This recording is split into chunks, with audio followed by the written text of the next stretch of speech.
வணக்கம். இன்னைக்கு நம்ம பார்க்க போற விஷயம் இந்திய ஜனநாயகத்தோட ஒரு ரொம்ப முக்கியமான ஆனா நிறைய பேருக்கு தெரியாத ஒரு பகுதி. அது என்னன்னா நம்ம நாட்டுல இருக்கிற பிரம்மாண்டமான வாக்காளர் பட்டியலை எப்படி ஆழமா சுத்திகரிக்கிறாங்கன்னத பத்தி தான். சரி, முதல்ல ஒரு கேள்வியிலிருந்து ஆரம்பிக்கலாம்.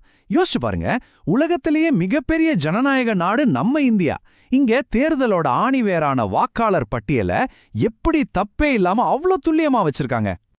இதுக்கு பதில் சிறப்பு தீவிர திருத்தம், அதாவது எஸ்ஐஆர்னு சொல்ற ஒரு செயல்முறை தான். இது சும்மா வருஷா வருஷம் பண்ற ஒரு சின்ன அப்டேட் கிடையாது. சொல்லப்போனா இது ஒரு சர்ஜிக்கல் ஆபரேஷன் மாதிரி.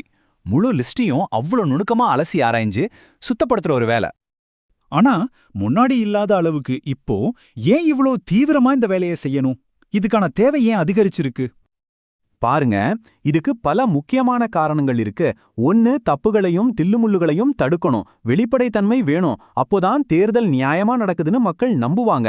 அந்த நம்பிக்கை தான் ஜனநாயகத்தோட ஆணிவேர். இதுக்கு இன்னொரு முக்கிய காரணம், இந்தியாவோட மக்கள் தொகை ஒரே இடத்துல இருக்கிறது இல்ல. அது ஒரு பெரிய நதி மாதிரி ஓடிக்கிட்டே இருக்கு. மக்கள் தொடர்ந்து இடம் மாறிக்கிட்டே இருக்காங்க. யோசிச்சு பாருங்க, ஒவ்வொரு வருஷமும் லட்சக்கணக்கான இளைஞர்களுக்கு 18 வயசாகுது. அவங்க எல்லாரையும் இந்த லிஸ்ட்ல புதுசா சேர்க்கணும் இல்லையா?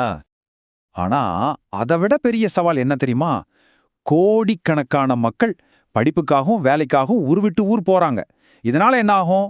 அவங்க பேரு 2-3 இடத்துல இருக்கலாம், இல்லனா எங்கேயுமே இல்லாம கூட போயிடலாம். இது ஒரு பெரிய சவால். இந்த இடத்துல தான் தேர்தல் ஆணையத்தோட தாரக மந்திரமே வருது. ஒரு வாக்காளர் கூட விடுபடக்கூடாது. இந்த ஐஎஸ்ஆர் ப்ராசஸ் குறிப்பா புலம்பெயர் தொழிலாளர்கள் மாதிரி விளிம்பு நிலை மக்களை தேடி போய் அவங்க பேரையும் பதிவு செஞ்சு அவங்களோட ஜனநாயக உரிமையை காப்பாத்துது. சரி, இவ்ளோ பெரிய ஒரு வேலைய நாடு முழுக்க எப்படி தான் செய்றாங்க? வாங்க அதோட செயல்முறைய ஸ்டெப் பை ஸ்டெப்பா பார்க்கலாம். இது ரொம்பவே திட்டமிட்ட ஒரு ப்ராசஸ். முதல்ல பூத் லெவல் ஆபீசர்ஸ், அதாவது பிஎல்ஓக்கள் ஒவ்வொரு வீட்டுக்கும் நேர்ல வருவாங்க.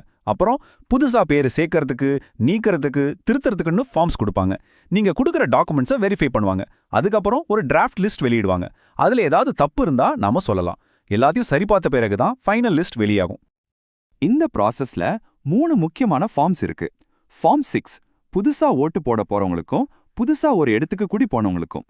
ஃபார்ம் 7 யாராவது இறந்துட்டா அவங்க பேரை நீக்கிறதுக்கு. ஃபார்ம் 8 உங்க பேர்லயோ அட்ரஸ்லயோ ஏதாவது தப்பு இருந்தா அதை சரி பண்றதுக்கு. இப்படி ஒவ்வொரு விஷயத்துக்கும் ஒரு வழிமுறை இருக்கு. முழுக்க முழுக்க மனுஷங்க மட்டும் செய்யற வேலைன்னு நினைச்சிடாதீங்க.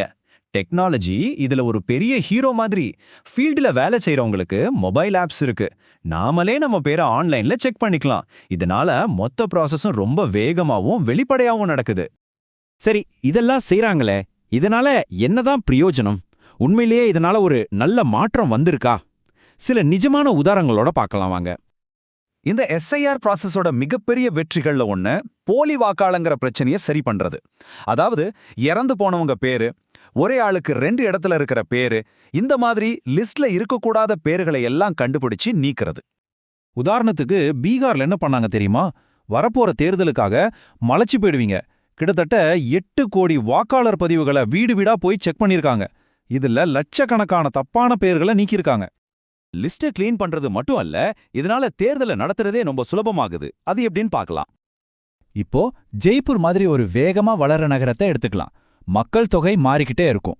இந்த எஸ்ஏஆர் மூலமா கிடைக்கிற துல்லியமான டேட்டாவை வச்சுதான் எங்க புதுசா பூத் அமைக்கணும், எத்தனை ஓட்டிங் மிஷின் தேவைப்படும், பாதுகாப்புக்கு எத்தனை பேர் வேணும்னு எல்லாத்தையும் தேர்தல் அதிகாரிகள் பக்காவா பிளான் பண்றாங்க.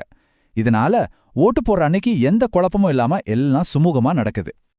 அப்போ இது எல்லாத்துலேருந்தும் நம்ம தெரிஞ்சுக்க வேண்டிய முக்கியமான விஷயம் என்ன? சொல்லப்போனா இந்த சையாருங்கிறது வெறும் ஒரு அட்மினிஸ்ட்ரேட்டிவ் வேலை கிடையாது. இது நம்ம ஜனநாயகத்தோட அஸ்திவாரத்தையே பலப்படுத்துற ஒரு விஷயம். சுருக்கமா சொல்லணும்னா, இந்தியா மாதிரி இவ்வளவு பெரிய சுழற்சியா மாறிக்கிட்டே இருக்கிற ஒரு நாட்டுல வாக்காளர் பட்டியல் துல்லியமா எல்லாரையும் உள்ளடக்கியதா நம்பகத்தன்மையோட இருக்கணும். அதை உறுதி பண்ற ஒரு முக்கியமான வேலை தான் இந்த எஸ்ஐஆர். ஆனா கடைசியா ஒரு கேள்வி.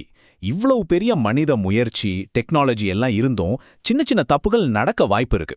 அப்போ எதிர்காலத்துல ஆர்டிஃபிஷியல் இன்டெலிஜென்ஸ், அதாவது ஏஐ மாதிரி தொழில்நுட்பங்கள் ஒரு துளி கூட பிழை இல்லாத 100% சரியான ஒரு வாக்காளர் பட்டியலை உருவாக்க முடியுமா? நீங்க என்ன நினைக்கிறீங்க?